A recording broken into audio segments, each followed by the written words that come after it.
네, 그러면 2021년 청년 정신건강 실태조사 결과 발표를 중앙대학교 장숙란 교수님 모시고 우리가 시작을 하겠습니다. 여러분들 큰 박수 부탁드리겠습니다. 네, 안녕하세요. 이렇게 온라인 상에서 발표를 하게 되니까 이렇게 굉장히 새롭네요. 네, 저도 함께 동행하는 사람으로서 초대해 주셔서 너무 감사드리고요. 오늘 이렇게 그 실시간 또 채팅방을 보면서 발표를 하려니까 이제 궁금한 것들이 여기 막 나와 있어서 저도 함께 좀 같이 소통하는 의미로 이야기해 볼 수 있을 것 같습니다. 제가 오늘 드릴 말씀은 청년 정신건강에 대한 실태조사한 내용을 중심으로 해서 말씀을 드리도록 하겠습니다. 자, 서론에서는요, 그동안의 문헌고찰 내용들을 좀 더 말씀을 드리고 싶은데요. 제가 사실은 정신건강을 연구하는 전문 연구자는 아니고요. 또 청년들의 건강 문제를 연구한 경험이 그렇게 많지는 않습니다. 그런데 제가 왜 이 자리에 와 있나 하면 저는 정신건강 중에서 특히 이제 자살 사망률을 주로 모니터하고 연구를 했었던 이제 사람 중에 한 사람인데 주로 노년기의 자살 사망률이 우리나라가 워낙 이제 높았어요.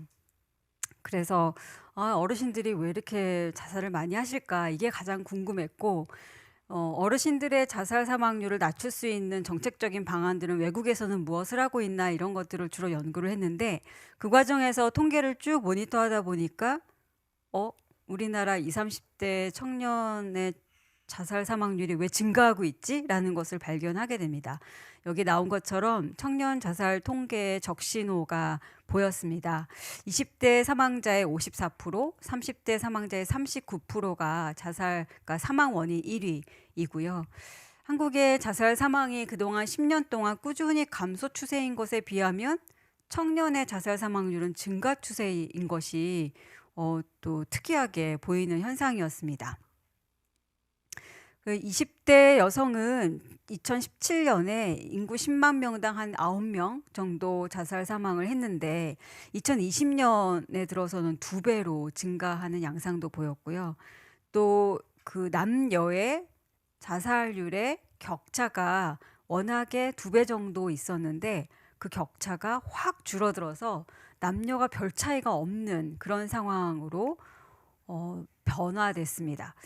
근데 이제 이런 상황이 사실상 한국의 약간 독특한 상황인 거예요. 다른 외국에 보면 OECD 국가들 우리가 흔히 비교를 하는데 OECD 국가들을 보면 남녀의 자살 사망률, 특히 청년이든 노년이든 자살 사망률의 차이가 2배 정도, 그러니까 남자가 훨씬 많거든요. 그런 양상을 보이는데 유독 한국의 청년만 여성과 남성이 자살 사망률이 비슷비슷한 수치를 보이고 있다. 이건 또 무엇을 의미하는가? 이제 그런 질문들이 많이 생겼습니다. 그러면서 우리 지금 현재 청년 세대들이 상흔이 있는 세대다라는 연구 결과들도 꽤 있습니다. 현재 20, 30대 여성들은 우리들의 부모님 세대죠. 20, 30대 50년대생이나 또는 이제 60년대생 또는 70년대생 여성들이 20, 30대일 때에 비해서 현재 20, 30대 여성 청년들이 보이는 자살 사망률이 6배에서 7배 정도 높다라는 연구 결과도 있었고요. 그런데 가만히 살펴보면은 지금 현재 이제 청년들은 사실상 마이크를 바꾸라고 하네요. 네, 지금 현재 청년들을 이제 생애 과정을 좀 살펴보면 IMF 때라든지 또 뭐 2000년대 초반에 신용카드 대란이나 또는 글로벌 금융위기가 있을 때 어린 시절을 겪고 또는 청소년 시절을 겪었던 그런 상황입니다. 이제 그러다 보니 과거에 우리 부모님 세대가 높은 실업률 또는 가계 부채에 시달려 있을 때 그때 어린 시절을 함께 겪으면서 그 과정에서 이제 여러 가지 내재된 이제 상흔들이 존재하지 않을까라는 것들이 그동안 나와 있었던 이야기들입니다. 그런데 청년을 대상으로 한 자살과 관련된 연구가 그동안 너무 없었습니다. 국외 연구들에서만 주로 살펴볼 수 있었고 그 이유가 무엇인지 또 자살 사망을 어떤 정도로 우리가 해석해내야 되고 또 이걸 해결하기 위해서 무엇을 할 수 있는지 이런 거에 대한 구체적인 연구 자료들이 많지가 않아서 항상 의문이 있었고요. 우리가 통계치로만 보기에는 사실상 그 이면에 들어가 있는 다양한 원인들을 해석해내기가 어려웠습니다. 그런 이유 때문에 우리가 자살과 관련된 연구를 하게 됐었습니다. 그래서 저희 연구의 목적은 청년의 정신건강과 자살 위험 실태를 파악하고 청년 자살 예방을 위한 정책을 제안하고자 하는 것이었습니다. 연구 내용 및 방법을 보시면 다양한 연구 방법을 저희가 동원을 했는데요. 첫 번째로는 조사를 잘 하기 위해서는 일단 무엇을 조사해야 될지 조사 내용을 잘 구성하는 것이 첫 번째 단계입니다. 그래서 조사 내용을 잘 구성하기 위해서 문헌 고찰을 해봤고요. 문헌 고찰은 국내외 청년 자살과 관련된 내용으로 체계적으로 고찰을 했습니다. 두 번째로는 전문가 심층 면담을 통해서 우리가 문헌 고찰한 내용뿐만이 아니라 현장에서 직접적으로 이제 청년을 만나고 또 청년의 정신건강 문제에 대해서 상담을 하시는 그런 분들과 함께 이 어떤 내용으로 주로 조사를 하면 좋을지 그리고 현재 상태는 어떤 감지되는 그런 내용들이 있을지를 이야기를 들어서 그런 내용을 바탕으로 해서 설문조사 내용을 구성을 했습니다. 그리고 2차 자료 분석도 했는데요. 우리가 흔히 국가에서 실시하는 여러 가지 조사들이 있거든요. 그런 조사 자료들을 가지고 2차적으로 분석해서 우리가 알 수 있는 그런 내용들을 최대한 구성을 해봤습니다. 자, 그렇게 해서 나온 이제 연구 내용들은 문헌 고찰을 통해서 여러 가지 문헌들을 주로 청년들의 정신 건강에 초점 맞추어서 봤고요. 전문가 심층 면담은 자살예방센터 전화상담사 4명과 자살 예방 관련 사회복지학과 교수님 1분과 함께 면담을 실시했습니다. 2차 자료는 국민건강영양조사 98년, 2018년, 2019년 자료를 재분석했고요. 저희가 직접 조사를 마지막으로 실시했는데 조사 대상자는 20세부터 39세 청년을 대상으로 1,018명의 분들에게 온라인 실태 조사를 수행했습니다. 자, 이제 결과가 되게 궁금하다라는 이야기들이 이제 막 채팅방에 많이 올라오고 있습니다. 사실 영상이 끊겼어요. 네. 이제는 괜찮다고 합니다. 네. 네, 자살 예방할 수 있는 정책들이 많이 나와야 될 것 같고 이 내용들이 정책에 어떻게 연결되는지 어떻게 해결할지 궁금하다라고 하셨는데요. 연구 결과를 지금부터 하나씩 말씀을 드리도록 하겠습니다. 첫 번째로 문헌 고찰 결과입니다. 현 자살 예방 정책의 효과를 청년 세대는 누리고 있지 못하다라는 것이 첫 번째 문헌 고찰 결과입니다. 그동안 우리 사회가 자살 예방과 관련된 다양한 정책을 기본 계획으로 수립하고 다양한 노력들을 해왔는데 청년들에게 맞춤형으로 가는 그런 정책들은 좀 부족한 게 아니었는가라는 것이고 그러기 위해서 우리가 알아야 할 정보들이 과연 무엇인가에 대한 논의가 그동안 좀 없었다라는 것이 첫 번째 문헌 고찰 결과입니다. 두 번째로는 국내외에서 관찰된 여성 청년의 자살 위기가 분명하게 나오고 있다라는 것인데요. 이게 우리나라뿐만이 아니라 일본이나 다른 이제 외국의 그런 문헌에서도 여성 청년들이 조금씩 증가하고 있는 그런 자살 위험들, 고위험 행위들에 대한 이야기들이 지속적으로 나오고 있는데 이와 관련해서 그 이유가 무엇이고 어떤 정책을 할 수 있는지에 대해서 사실상 좀 더 구체적인 논의가 더 필요한 상황에 있다라는 것을 우리는 알 수 있었습니다. 그리고 국내외 자살 현황에 대한 여러 가지 비교 자료들이 있었습니다. 특히 일본과의 비교나 미국과의 비교처럼 다른 국가의 청년들 또는 다른 국가의 성별, 연령별 보이는 자살 사망률과의 국내 자료들과 비교한 연구들이 좀 있었는데요. 그런 비교 연구들을 봤을 때 20, 30대 한국인은 자살을 수용적으로 인식하고 있고 그렇게 이해하고 있는 태도를 좀 보인다라는 것이 한국의 독특한 양상이다라는 결론에 이른 그런 연구 결과도 있었습니다. 이런 비슷한 연구 결과들은 일본에서도 있었는데 자살을 일반적으로 발생하는 일로 인식하고 있다라는 거죠. 일종의 여러 가지 솔루션 중에 하나로 그냥 옵션으로 생각하는 것, 그런 방식의 인식들, 정당한 행동 중에 하나로 인식되는 것들이 일본의 20대에게는 흔한 방식이다라는 그런 연구 결과도 있었습니다. 하지만 이제 이런 허용적 태도에 대해서 구체적으로 또 다른 국가들을 다 같이 분석한 경우는 많지는 않았는데요.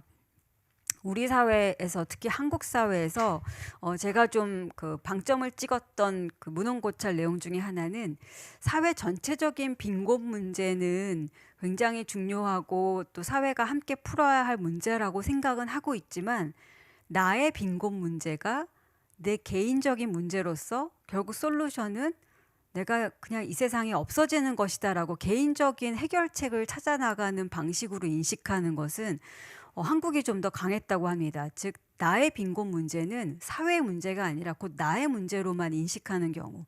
네, 근데 사실상 나의 빈곤 문제는 우리 사회 전체적인 문제이지, 그게 내 책임도 아니고 내가 만든 문제도 아닐 가능성이 큰데, 그것을 나의 문제로만 인식하고 그 내가 해결책을 마련해야 된다라고 그렇게 태도를 가지는 경우가 한국엔 좀 더 심했다라는 그런 연구 결과들이 있었습니다. 그런 연구 결과들이 이제 앞으로 우리가 조사를 하거나 우리 청년들의 마음 건강에 있어서 바라보는 지점을 가질 때 굉장히 중요한 어떤 이해의 관점이 아닐까, 그런 생각이 듭니다. 어쩌면 너의 잘못은 아니야 라고 이야기할 수 있는 그런 다양한 상황적 요인임에도 불구하고, 그런 상황적 요인을 내 잘못이고 나의 책임이고 내가 해결해야 되는구나 라고 인식한다 라고 하는 것은 우리가 다 함께 좀 고민해 봐야 될 지점이라는 생각이 들었습니다. 또 이제 그 다음에 나와 있는 게 성인 및 청년 자살 행위와 관련된 위험 요인과 보호 요인이 무엇인가에 대한 정리를 좀 해봤는데요.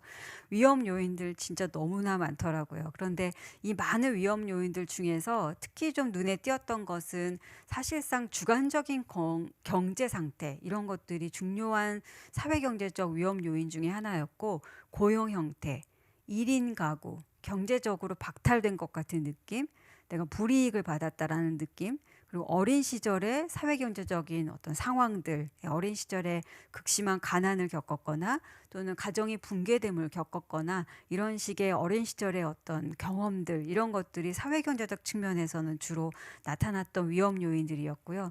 본인의 건강 측면에 있어서는 사실 음주나 흡연이나 운동, 이런 것들도 주요 위험 요인 중에 하나로 나타났지만, 그거보다 더 이제 나타났던 것들은 수면 시간, 네, 이런 것들도 건강 측면에서 자살과 관련된 위험 요인으로 나타났습니다.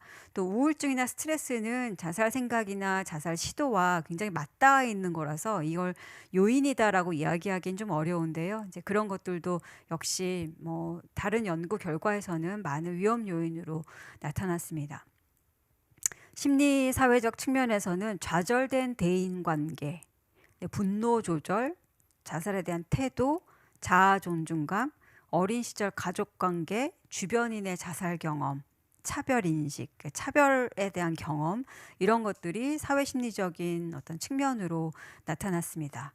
이런 것들이 자살의 고위험의 요인이라고 한다면, 그럼 보호할 수 있는 요인들은 과연 무엇인가라고 했을 때, 보호받을 수 있는 요인들은 이제 단연 사회적 지지 부분이 가장 많은 주장이 있었고요. 또 그에 따라서 신뢰, 주변인과의 신뢰관계 또는 사회에 대한 신뢰도 굉장히 중요한 보호 요인이었다는 것이 우리가 주지해야 될 사실인 것 같습니다.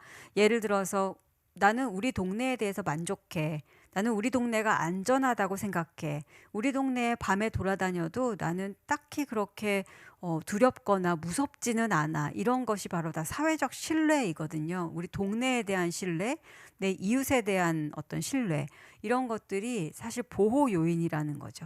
이런 보호 요인을 제대로 갖추기만 한다면 우리가 고위험 요인이라고 했던 그 요인들을 모두 갖고 있는 청년이라 하더라도 보호받을 수 있는 그런 매개가 된다는 것입니다. 그렇다면 우리 사회가 어떤 부분에 방점을 찍고 열심히 활동하고 전략을 짜야 될까라고 한다면 이 보호 요인을 강력하게 강화하는 방식으로 짜야 되지 않는가라는 생각도 해볼 수 있고요. 또 두 번째로는 위험 요인을 없애는 방식으로 또 전략을 짜볼 수 있겠습니다. 심층 면담을 했는데요. 제가 시간을 잘 지키고 있나 모르겠습니다. 네, 심층 면담을 했는데 저희 아까 말씀드린 것처럼 자살 예방 전화를 주로 이제 하시는 상담사분들과 또 이 자살과 관련된 특히 청년 자살과 관련된 연구 경험이 많으신 사회복지학과 교수님과 함께 면담을 했습니다. 저희가 이런 면담을 통해서 몇 가지 내용들을 좀 추려볼 수 있었는데요. 청년 내담자의 특징으로 가장 먼저 이야기된 게 그 높은 상대적 박탈감입니다. 그리고 두 번째로는 자기 혐오를 굉장히 많이 느꼈다는 거죠. 여기에는 미래에 대한 불안감 또는 학습된 무력감으로 이어진 어떤 박탈감이 전화기 너머로 계속 느껴지고 있었다라는 겁니다. 이 학습된 무력감에 대해서 저도 정말 하고 싶은 말이 많은데요. 우리 사회가 학습시킨 것은 아닌가라는 그런 아주 합리적인 의심이 듭니다. 그러니까 이게 결국은 어렸을 때부터 정말 무한 경쟁 사회에 존재함으로써 매 순간순간 경쟁해야 하고 그 경쟁에서 점수화되어 있는 나의 삶에서 이제 그거마저도 공정하다고 생각했던 청년들이 그런 공정성마저도 굉장히 흐려진 그런 상황들을 좀 맞닥뜨리게 되는 것 같고, 그런 상황에서 미래가 불안하고 그럼 내가 어떻게 행동해야 되는지 여전히 잘 모르겠는 그런 상황들이 많이 존재한다는 거죠. 두 번째로는 경제적인 경제적인 문제와 고용 문제입니다. 특히 코로나19 상황에서 상담건이 굉장히 많이 늘어났다고 하는데요. 가상화폐나 부동산 가치 급상승 이런 것들을 뉴스를 계속 접하면서 내가 지금 가만히 있으면 안 될 것 같은데 빨리 비트코인이라도 해야 되는 거 아닌가라는 굉장한 미래에 대한 불안감, 그리고 연일 계속 나의 이 자산 정도를 모니터하면서 내가 과연 결혼을 할 수 있을까? 내가 과연 정상적인 생활을 앞으로 할 수 있나에 대한 불안감에 휩싸여 있다라는 것, 그런 것들도 계속적인 이제 노출되는 부분이고요. 또 부정적인 감정을 해소하는 경험이나 능력이 부족하다라는 것이 지금 현재 청년들이 호소하고 있는 상황입니다. 특히 가장 중요하게는 경제적인 고립인데, 이런 경제적인 고립이 사실상 그 동료들이나 우리 주변인들을 통해서 해소되지 못하는 것들이 상당히 많고, 또 우리가 그 주변이나 또는 접촉점이라는 것이 SNS일 가능성이 가장 큰데, 그런 SNS로부터 그래서 부정적인 의미 부여만 받는 경우, 그런 경우에는 나의 거의 유일한 접촉점에서 부정적인 어떤 해석이나 의미 부여를 받는 경우에는 이거를 어떻게 해소해야 될지, 해소할 곳이 더 이상 없는 그런 굉장히 절박한 상황으로 느껴진다는 거죠. 네, 이제 그런 상황에서 지지 체계가 좀 있으면 도움이 될 텐데, 지지 체계나 보호 요인은 또 부족한 상황입니다. 교회를 가볼까, 종교를 가져볼까 하지만 사실 종교에서도 그런 것들을 찾기가 이제는 어려운 상황이고, 그런 것들을 이야기할 수 있는 동료나 친구들, 그런 것들을 좀 만날 수 있고 함께 소통할 수 있는 그런 기회나 이런 게 많이 줄어들었고, 특히 코로나19 상황에서 훨씬 더 많이 줄어들었고요. 그리고 이야기를 했을 때 또 거부당하거나 또는 나를 이상한 사람으로 볼까? 내가 표준에서 벗어나나? 자꾸 이런 말을 하면 나를 싫어하지 않을까라고 자꾸 자기 검열을 하게 되는 그런 지지체계에 대한 부족, 이런 것들도 호소하게 됐다고 합니다. 또 가족으로부터 이제 이런 지지 체계를 받으면 또 좋긴 하겠는데, 그 가족 관계의 질이 좀 낮은 경우도 꽤 많이 발생을 하고 있습니다. 특히 우리 부모님들 세대에서 저는 이제 기성세대가 청년의 정신건강 문제에 있어서 책임감을 가지고 함께 전략을 짜고 노력해야 한다라고 늘 주장하고 있는 상황인데요. 이 솔루션을 만들어낼 사람들은 청년이지만 어떻게 해야 될지에 대한 구체적인 솔루션이 무엇인지를 말해줄 사람들은 청년이 맞겠지만, 그걸 실천할 사람은 모든 세대다. 기성세대, 노년세대 모두 할 것 없이 우리 사회의 근간을 만들고 정책을 만들고 또는 우리 사회를 움직이는 모든 세대들이 함께 행동하지 않으면 안 된다라는 생각이 이런 이제 심층 면담 조사 결과를 통해서 알게 됐습니다. 그다음에 가까운 연인과의 대인관계 측면에서도 여러 가지 어려움들이 이제 상담 결과에서 나타나서 이런 부분들도 혹시 정신건강 측면에서의 중요한 요인이 아닐까라는 조사가 필요하다라고 이제 말씀하셨고요. 또 유명인 자살에 영향을 받는 것은 맞다라는 상담사들의 여러 이야기들이 있었는데 사실상 그 자살 사망률의 추이를 보면 만약에 유명인의 자살 사망률이 특정 연령이나 또는 이제 청년 세대의 자살 사망에 영향을 줬다고 하면 그 시기에 자살 사망률이 이렇게 뛰어야 되거든요. 이렇게 피크 현상을 조금씩 보여야 되는데 사실 통계치로는 그런 현상을 보이지는 않습니다.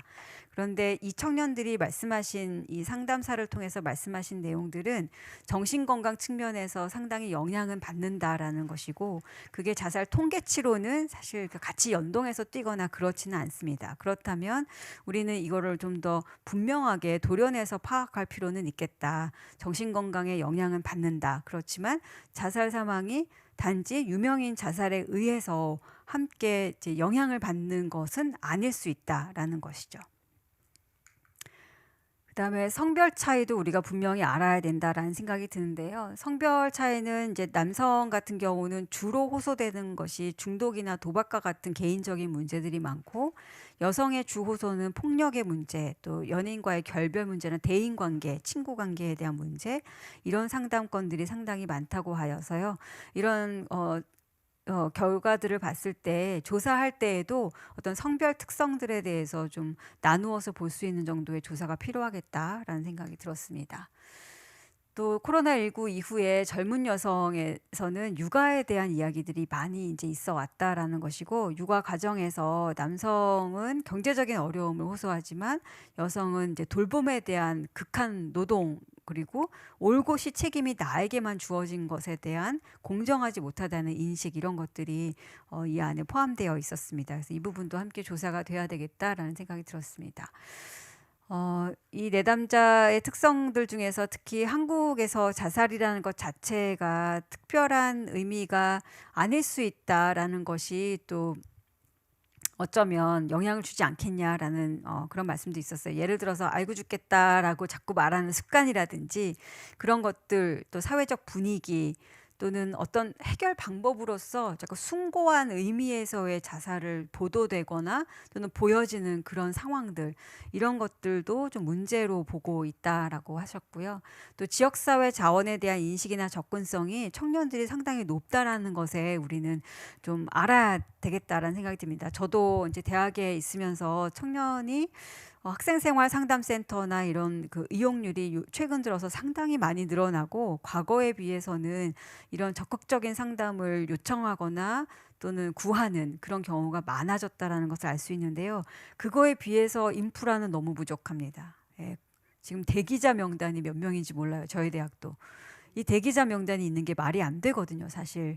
예, 내가 상담받고자 하는 시점에서 시적절하게 그때 상담을 받아야만 그 정신건강 측면에서의 굉장히 중요한 그런 골든타임이 될 텐데 그런 것들을 놓치고 대기자로 되고 전화를 걸면 전화가 잘 안 되거나 계속 통화 중이거나 뭐 이런 방식의 인프라 정도로는 해결이 될 수가 없다라는 생각이 들었습니다. 정책 개선 사항들로는 국가 자살 예방 체계의 고위험 대상자들을 위한 연속적인 관리 필요하지만 현재로서는 좀 일시적인 그런 서비스들이 대부분이 아니겠는가. 주로 사업성 위주의 이제 서비스들 이런 것들의 문제점들을 좀 얘기해 주셨고요.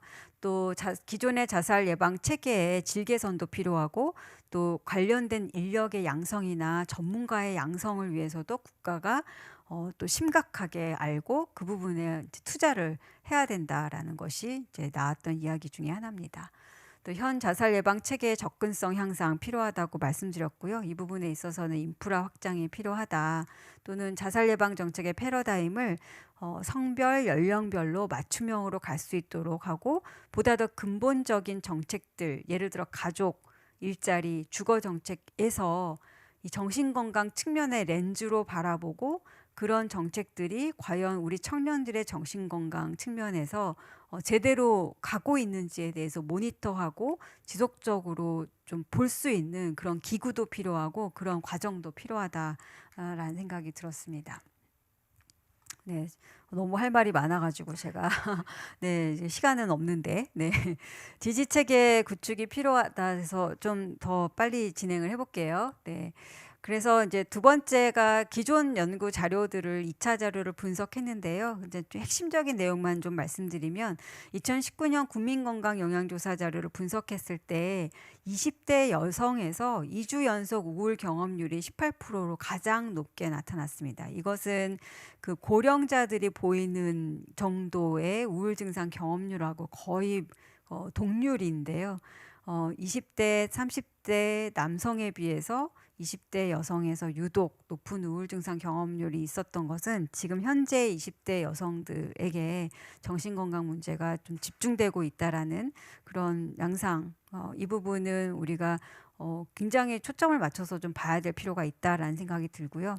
또 1년간 자살하고 싶은 생각이 있었는지 묻는 이제 그런 질문에도 20대 여성이 상당히 높게 나타났고, 또 20대 여성 청년 중에 7%가 정신건강 문제로 상담을 받은 적이 있었다라고 해서 모든 성별과 연령을 통틀어서 20대 여성이 가장 상담받은 경험이 높았습니다.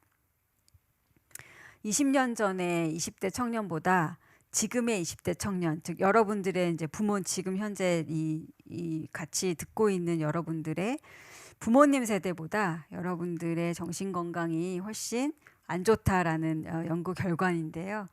그래서 이제 부모님께 말씀하셔도 될 것 같아요. 라떼는 말이야, 이거 하지 마세요. 우리가 훨씬 힘들답니다. 네, 연구 결과에 나왔어요. 그래서 이거 보여주시면 될 것 같아요. 네, 그런데 정신건강 측면뿐만이 아니라 주관적 건강 상태도 그렇고, 또 정신건강 측면에서 스트레스나 우울도 그렇고, 과거의 20, 30대에 비해서 현재의 20, 30대가 훨씬 안 좋은 상황이다라는 것은 이미 나와 있는 결과입니다. 그래서 저희가 조사는 이제 항목을 지금까지 나와 있는 수많은 내용들을 다 정리해서 어느 거 하나 이제 빠지지 않고 조사할 수 있도록 조사 문항들을 구축했는데, 너무 문항이 많아서 또 중간에 추리구해서 다음과 같은 문항으로 조사를 했고요. 바로 결과로 넘어갈게요. 네, 일단 저희 조사에 응해주신 분들을 너무 감사하게 정말 충실하게 또 응답을 해주셨고요. 그 한 절반 정도가 여성이고 절반이 남성이었고, 73%가 대졸, 73%는 미혼, 대부분 미혼이었고요. 네, 일단 우울 증상 점수든 자살 생각이든 자살 시도 등 선행 연구보다 다 높은 수치로 나왔습니다. 그래서 저희가 일단은 20, 30대 청년들 대상으로 했던 거의 유일한 조사, 최근에 했던 거의 유일한 조사인데, 그동안 나왔던 수치들에 비해서 다 높은 그런 상태의 정신건강의 심각성이 유추가 좀 됐고요. 남성이 여성보다 자살 생각은 약간 높은 상황이었고, 나머지 이제 여성이 남성보다 자살 생각이 좀 더 높았습니다. 그리고 20대의 정신건강이 30대보다 더 나빴습니다. 그런데 전 10대도 지금 20대보다 더 나쁘다 그러더라고요. 예, 다른 연구 결과에 의하면. 그래서 이게 어떻게 된 일이지? 나이가 지금 어릴수록 그 코호트가 출생 연도가 조금 늦을수록 정신건강이 점점 더 나빠지는 이 양상을 어떻게 우리는 바라봐야 되지? 우리가 만들어 놓은 사회에 젊은이들이 살 수가 없다라는 어떤 아우성이 아닐까? 이런 생각도 들었습니다. 저희가 이제 연구 결과를 어떻게 보여드릴까 고민을 하다가 이제 아까 보여드린 어떤 위험 요인과 보호 요인을 좀 나누어서 이렇게 20대와 30대 여성과 남성으로 구분해서 어떤 것들이 유의한 변인들이었는지를 좀 정리를 해봤는데요. 이게 이제 보시기가 좀 불편하실 것 같아요. 제가 대략적으로만 조금씩 설명을 드리면, 일단 대부분이 이제 미혼이었는데, 미혼이었기 때문에 더 미혼인 상태가 자살 생각이나 우울과 관련된 위험성이 더 높았던 건 사실입니다. 그런데 좀 주지해야 될 사실 중에 하나는 주거지에 대한 만족도라든지 주거지나 주택에 관련된 내용들이 과거에는 이 부분이 크게 중요한 변인으로 나와 있지 않았는데 저희 조사에서는 이 주거지 만족도가 굉장히 중요한 어떤 자살 생각이나 또는 정신 건강의 요인으로 나왔습니다. 내가 살고 있는 이 장소, 이 곳, 이 집이 얼마나 만족하고 또 얼마나 안전하다고 느끼느냐, 이 정도가 사실 나의 정신 건강에 상당한 영향을 주고 있었다라는 것은 우리가 꼭 봐야 될 내용이고요. 이게 이제 그래서 더더욱이 우리 주택과 관련된 청년들이 좀 더 안심하고 살 수 있고 안전하게 느낄 수 있는 그런 마을을 만들고 그런 사회로, 그런 지역 사회로 나아가는 방향을 구축하는 것이 굉장히 중요하겠다라는 생각이 들고, 또 20대 남성들이 고용에 대해서 상당히 많이 흔들리고 거기에 영향을 많이 받았는데 여성 같은 경우는 30대가 그런 영향을 좀 많이 받았고요. 주관적인 경제 상태는 모든 청년들에게 다 굉장히 중요한 요인으로 나왔습니다. 또 부모의 경제 상태도 또 중요한 요인으로 나왔는데요. 본인의 주관적 건강 상태도 역시 영향을 많이 받고 있었습니다. 그 다음에 나머지 사회적인 안전도, 사회적인 신뢰도, 차별에 대한 경험, 나의 여가 생활 제대로 하고 있는지 만족도, 이런 것들은 청년 모두에게 성별 연령을 불문하고 모두에게 다 영향을 주고 있었고, 이런 것이 우울에 영향을 미치는 한은 사회적인 안전, 사회적인 신뢰, 그리고 차별에 대한 경험, 이런 것들이 우리가 중요한 전략으로 또 다루어져야 된다고 봅니다. 네. 그다음에 어린 시절의 학대 경험 같은 경우는 30대가 좀 유의하게 나왔고 20대보다 30대가 훨씬 더 강력하게 나왔거든요. 이런 부분들은 좀 우리가 해석상에서 주의를 해서 봐야 될 부분도 있는 것 같습니다. 그리고 대인 관계에 대한 욕구, 이런 것들은 청년 모두에게 다 영향을 주고 있었습니다. 네, 그래서 우울과 자살 생각과 자살 시도로 나누어서 그 관련 요인들이 조금 다른가라는 식으로 저희가 좀 나누어서 보기도 했는데요. 자살 생각 같은 경우는 우울보다는 조금 더 적극적인 어떤 자살과 좀 더 맞닿아 있는 그런 방식의 이제 사고 체계이기 때문에 저희가 이 부분을 조금 더 중요하게 여기고 여러 가지 분석을 해봤는데, 여기서도 역시 우울과 유사하지만 조금은 또 다른 내용도 있습니다. 우울보다는 민감하지 않는 이제 경향들을 보이긴 하는데요. 역시 주관적 경제 상태가 또 중요한 요인 중에 하나였고, 실제 월 소득 같은 경우는 30대가 굉장히 중요하게 자살 생각에 영향을 받았고, 주거지 만족도는 여기서 남성에서는 유의하지 않았어요. 그런데 자살 생각에 대해서는 정말 죽고 싶다라는 생각이 들 때가, 내 주거지에 대해서 불안함을 느낄 때, 내 주거지가 안전하지 못하고 정말 이 집구석에서 못 살겠다라고 느낄 때 정말 죽고 싶다라는 것을 바로 이어서 느낄 수밖에 없는 상황이고, 그런 것들은 여성이 훨씬 더 심하다라는 것을 알 수 있습니다.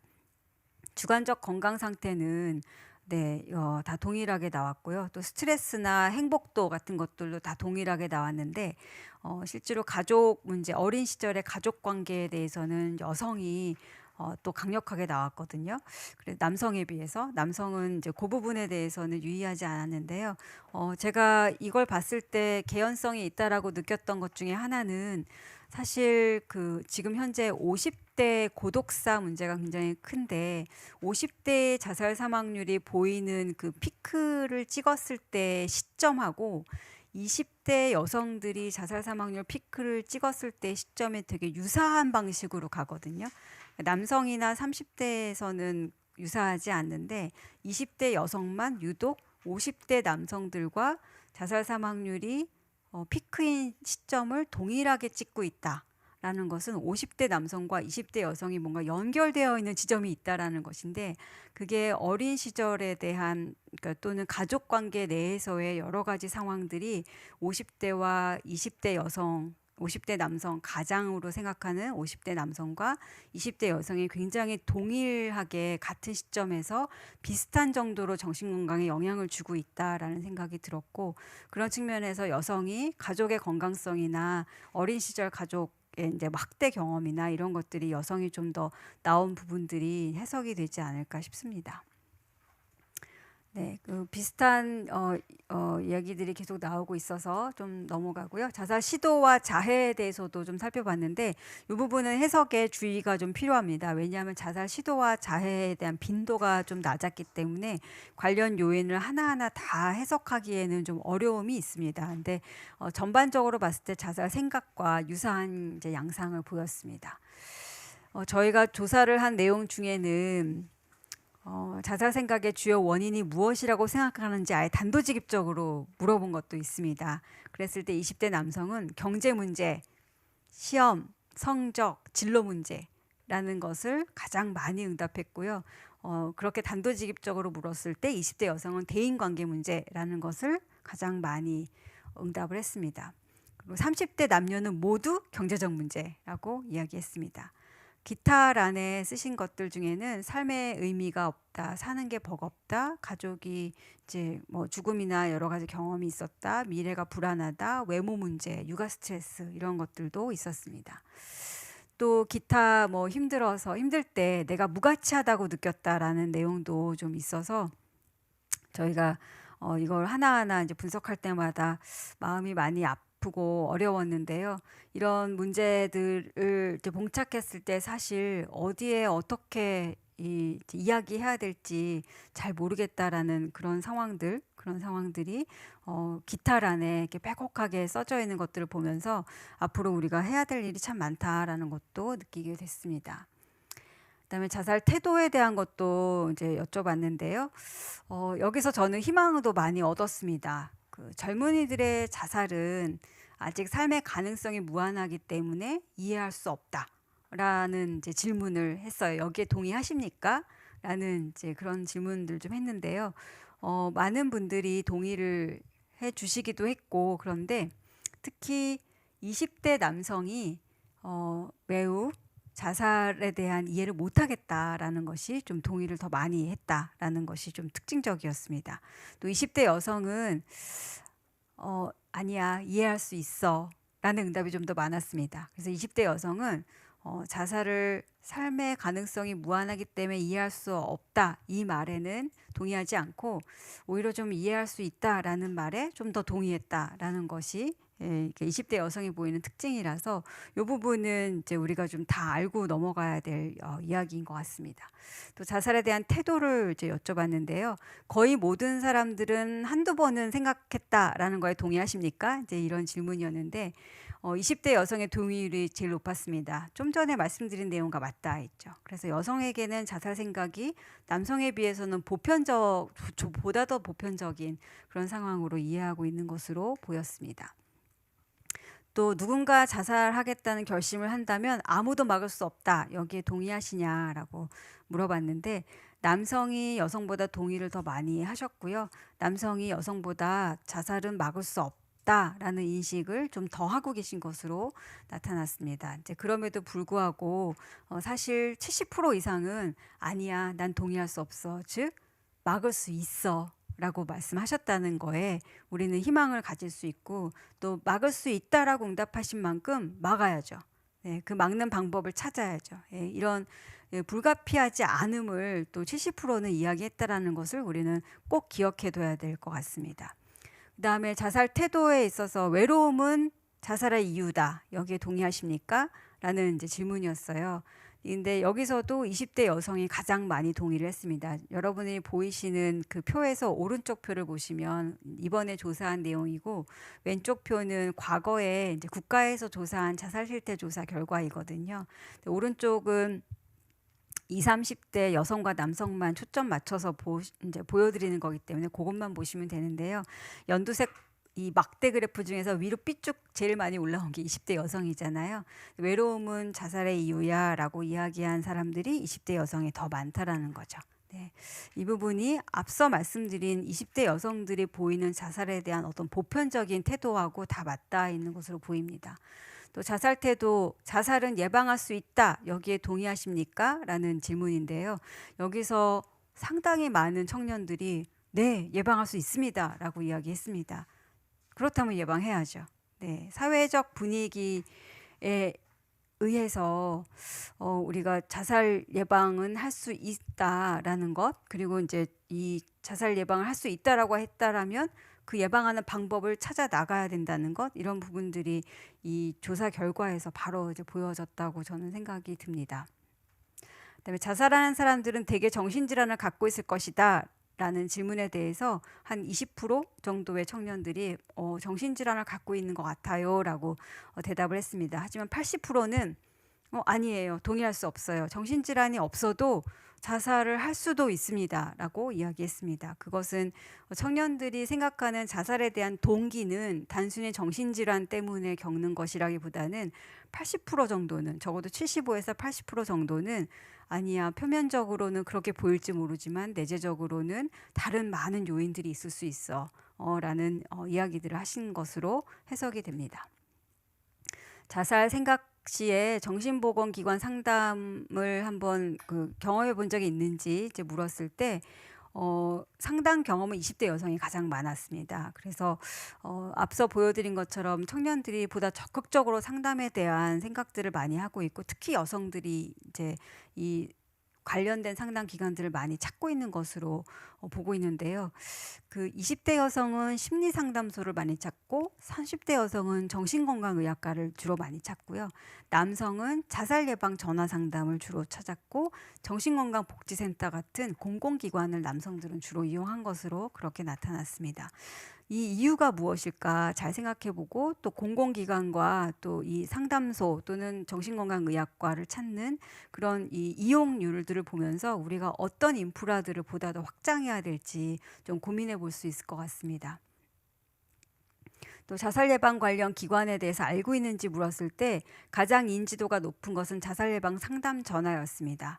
그리고 가장 인지도가 낮은 것은 보건소였어요. 보건소에서도 그런 걸 하나요? 라고 이제 묻는 거였고요. 고위험 대상자의 지속 관리가 가능한 보건소나 정신건강복지센터는 인지도가 좀 낮았습니다. 오히려 상담 전화가 인지도가 높았는데, 앞서 우리 상담사들의 그 심층 인터뷰를 통해서도 보셨다시피 이게 상담사가 한 사람이 계속 꾸준히 상담하는 체계가 아니고 전화가 걸려오면 수동적으로 받고 거기에 따라서 상담을 하고 다시 전화가 걸려와도 같은 상담사한테 상담받을 그런 체계가 아니거든요. 그래서 자살 예방 상담 전화가 그런 지속성이 좀 담보되지 못하기 때문에 이런 부분에 있어서 자살 예방 상담 전화를 가장 많이 인지하고 있다면 이런 지속적인 상담도 여기서 가능하게 만들어주는 그런 방식으로 인프라를 좀 더 확장해 보는 것은 어떻겠는가, 네, 라는 생각도 좀 들었습니다.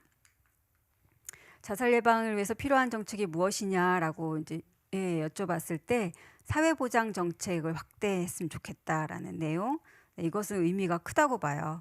기본적으로 자살 예방, 정신건강에 대한 인프라를 구축하는 것뿐만 아니라 우리의 경제적 상황, 우리의 고용 상황, 우리의 주거지 상황, 이런 것들을 전체적으로 사회보장 정책에서 해결해 줘야 될 텐데 청년들을 너무 사회보장 지원에서 제외시켰던 건 아닌가에 대한 반응이라고 저는 생각하고요. 그런 반응이 당연하다는 생각이 듭니다. 그리고 심리상담과 정신치료를 확대해야 되고 사회적 연대와 관심이 필요하다라고 응답해 주셨어요. 저는 청년들의 응답 이 상황에서 솔루션이 다 나왔다라는 생각이 들더라고요. 그래서 저는 늘 이제 이렇게 말씀드리는데 우리 사회에서 그러니까 교육 수준이 가장 높은 세대가 지금의 청년 세대거든요. 교육 수준이 가장 높고 가장 고학력자들뿐만이 아니라 가장 정보력도 뛰어난 세대라고 볼 수 있습니다. 그런 청년들이 본인들의 문제에 대해서 이야기하는 솔루션은 들어야 한다. 그리고 그 방향이 맞다라는 생각도 늘 듭니다. 자, 정책 제안을 짧게 말씀드리면 적극적 개입으로 자살 예방 정책의 패러다임이 변화돼야 되겠습니다. 유관 기관 간의 정보 확대를 하고요. 현 자살 예방 시스템 개선이 필요합니다. 인프라 확장해야 되고 상담 전화를 통해서 접촉면이 넓다면 그 접촉면에서 보다 더 지속성이 담보된 방식으로 인프라가 확장해 나가야 되겠습니다. 또한 자살 예방책의 인프라 확충과 접근성이 개선돼야 되겠는데요. 제가 사실 이 연구를 하면서 그 상급 종합병원 응급실 내원 자료까지도 함께 좀 봤는데 최근 코로나19 상황에서 응급실에 자살 시도로 내원한 청년들도 꽤 많더라고요. 네, 사실 많이 늘었습니다. 근데 응급실에서 기본적인 처치를 받고 일종의 퇴원을 하시는데, 대부분의 청년들은 후속 조치를 거의 안 하고 바로 자의 퇴원을 해버리시더라고요. 응급실에서 처치가 지속되어야 되는데, 네, 대략적으로 눈치 보고 그냥 가버리시는 거죠. 네, 자의 퇴원이 많으시고, 그렇게 자의 퇴원을 했을 때 2차로 또 같은 문제로 응급실에 오는 2차 자살 시도가 또 굉장히 많았습니다. 그렇게 자의 퇴원하신 분들에 대해서는요. 그렇다면 우리가 해야 될 것은 무엇인가? 그러니까 청년 정신 건강에 적신호가 있고 그것이 감지된 어떤 장소 중에 하나가 응급실이라면, 그 응급실에서부터 상담이 또 연결되고 지속될 수 있는 체계를 만들어 나가는 것이 좋지 않겠는가라는 거고, 그런 접촉면들에서부터 출발된 어떤 연속성, 이런 것들이 갖추어져야 많이 이 보건의료 체계 전체적인 어떤 측면에서 청년들이 보다 더 그 많은 접촉면에서 들어오지 않을까, 그런 생각이 들었습니다. 네. 또 자살 예방 체계의 접근성을 이제 개선하는 데 있어서 제가 반복적으로 말씀드리지만, 장애물이 무엇인지도 파악해야 되고요. 아까 말씀드린 것처럼 계속 통화 중이거나 계속 대기하셔야 됩니다라거나 대기자 명단 뭐 50번째입니다라는 이야기를 들었을 때 겪는 그런 당혹감이라는 것이 없어질 수 있도록 해야 되겠고요. 또 청년들이 공적인 자원보다는 민간 자원을 더 많이 이용한다라는 것을 봤을 때, 민간 자원이 공공성을 가지고 이 문제를 함께 연대해 나갈 수 있는 방안을 마련하는 게 중요하다. 청년들이, 저도 이제 그 대학에서 상담을 좀 해보면 오히려 내 자취방 근처에 정신건강의학과를 가기는 꺼려지고, 혹시라도 친구들이 볼 수도 있고 그게 좀 꺼려진다는 이야기도 좀 하거든요. 그럴 경우에는 버스를 타고 한두 정거장 좀 더 가서 정류장 근처를 간다든지 이제 그런 식의 활동들을 또 하시더라고요. 그런 마음을 우리가 이해해야 될 것 같아요. 그렇게 하게 되기까지의 마음이 어떤 마음일까? 그런 자원을 이용할 때 그렇게 할 수밖에 없는 마음은 무엇일까? 이런 것들을 우리는 아주 세세하게 파악하고 보듬어야 하고 정책에 반영해야 된다는 생각이 들었습니다. 그럼 민간 자원들이 함께 할 수 있도록 개방적이고도 또 공공성을 함께 할 수 있도록 어떤 기회를 줘야 된다는 생각이 들었고요. 그런 기회를 만들어 나가기 위해서 우리가 어떻게 해야 되는지 구체적인 방안들을 마련해야 되겠습니다. 그래서 나온 이제 방안 중에 하나는, 적어도 우리가 이제 40대 생애 전환기 또는 66세 생애 전환기에 건강검진을 국가에서 무료로 해주거든요. 그러면 왜 건강검진을 무료로 해주냐라고 하면, 40세라는 연령은 이제 중년을 가는 길목이잖아요. 중년기에 만성질환 제대로 관리 안 했더니 높은 사망률인 암이나 뇌혈관계 질환 같은 게 잘 생기더라는 거죠. 그러면은 중년기의 사망 원인 1위인 암이나 심혈관계 질환 사망률을 예방하기 위해서 검진을 무료로 해주는 거잖아요. 그럼 청년기의 자살 사망률 1위인 정신건강 측면에서의 건강검진을 해줍니까? 근데 그 질문인 거죠. 그러면 청년들에게 사망률 1위인 자살 문제에 대한 검진이 국가에서 무료로 해줘야 되는 거 아니냐 라는 겁니다. 그리고 국가에서 무료로 하되 그 시점을 20세 반드시 다 받으세요, 30세 도래할 때 다 받으세요, 이게 아니라 적어도 20세부터 39세까지 내가 필요할 때 받을 수 있도록 해주고, 무료로 받을 수 있도록 해주고, 지갑을 안 들고 가도 내가 원하는 정신건강 관련한 다양한 심리검사가 가능해야 되겠고, 그 검사 결과에 의해서 상담이 필요하다고 판단되면 적어도 5회에서 10회 정도는 내가 편하게 상담받을 수 있도록, 그것이 경제적인 문제 때문에 상담이 이루어지지 않거나 연결되지 않는 게 아니라 그런 정도의 상담까지는 국가가 지원해주는, 바우처로 하던 어떤 방식으로 하던 그런 방식의 연속적인 정책까지 연결되는 그런 것들이 구체적인 접근성의 제한이 될 수 있겠습니다. 네, 그래서 사회적 문제로 전환해야 되고, 이 사회적 문제로 전환해야 전체적인 사회 정책이 변화되겠고요. 그런 정책적 변화를 위해서는 청년 세대들의 목소리를 듣는다라는 것 정도로는 부족합니다. 다 함께 그 목소리를 듣고 그 목소리에 따라서 한 발 앞으로 나아가는데 다 함께 동행하지 않으면 안 된다라고 해서 제가 이제 발표 바로 직전에 함께 동행하게 돼서 너무 좋고 행복하다라고 말씀드렸던 게, 이 문제가 우리 모두의 문제이고 모든 세대가 서로 연결되어 있다라는 것을 우리는 다 같이 꼭 기억해야 될 것이라고 생각이 듭니다. 저희 조사 결과에서도 50대 어머니, 아버지, 선생님, 교수님 세대와 20, 30대 청년들과 다 연결되어 있었고, 그들의 정신건강 문제가 그 자녀들의 정신건강 문제와 다 연결되어 있고, 또 자녀의 정신건강 문제가 또 기성세대의 정신건강과 연결되어 있고, 노년까지도 연결된다는 것, 이런 것들을 통해 봤을 때 이건 우리 모두의 문제이다. 그렇다면 솔루션은 다 같이 같은 방향으로 한 걸음 나아가야 된다. 네, 청년만 행복한 사회는 없습니다. 청년이 행복한 사회를 만들면 노년도 행복할 것입니다. 그게 이제 제가 마지막으로 꼭 드리고 싶었던 이제 제안입니다. 그런 측면에서 복합적 관점으로 전환해서 여러 세대가 함께 할 수 있는 방안을 마련해야 되겠다라는 말씀을 드리고요. 마지막으로 드리고 싶은 말씀은 이제 젠더 문제인데요. 우리 사회가 지금 여러 가지 이제 생활의 어려움들이 결국은 청년 세대에서 서로의 상대방에게 화살을 지을 수밖에 없는 상황으로 내몰았습니다. 네, 그거에 대해서는 이제 기존의 교육 정책, 기존의 취업 정책, 이 모든 것에 반성이 되고요. 그런 어떤 공정하지 못하다는 인식이 여성 청년에게도 있고 남성 청년에게도 있더라고요. 똑같이 두 젠더 모두 다 공정하지 못함을 인식하고 있고, 그런 측면에서 가장 우리들이 손해보고 있다라는 생각을 각자 가지고 있다는 거죠. 이렇게 각자 가지고 있는 피해자들끼리 서로에게 화살을 돌리고 있는 이런 말도 안 되는 상황에 이제 있는데요. 이 상황을 해결을 하기 위해서는 청년들도 함께 연대해야 되고, 남녀가 서로 분리해서 서로에게 화살을 지우기보다는 서로가 보듬어주고 연대하는 방안을 찾는 것이, 그게 이제 솔루션이겠다라는 생각이 들고, 뿐만 아니라 이런 상황을 만들어낸 이제 사회 정책에 대해서도 우리는 함께 목소리를 내야 되겠다라는 생각이 들었습니다. 네, 이상으로 발표를 마치겠습니다.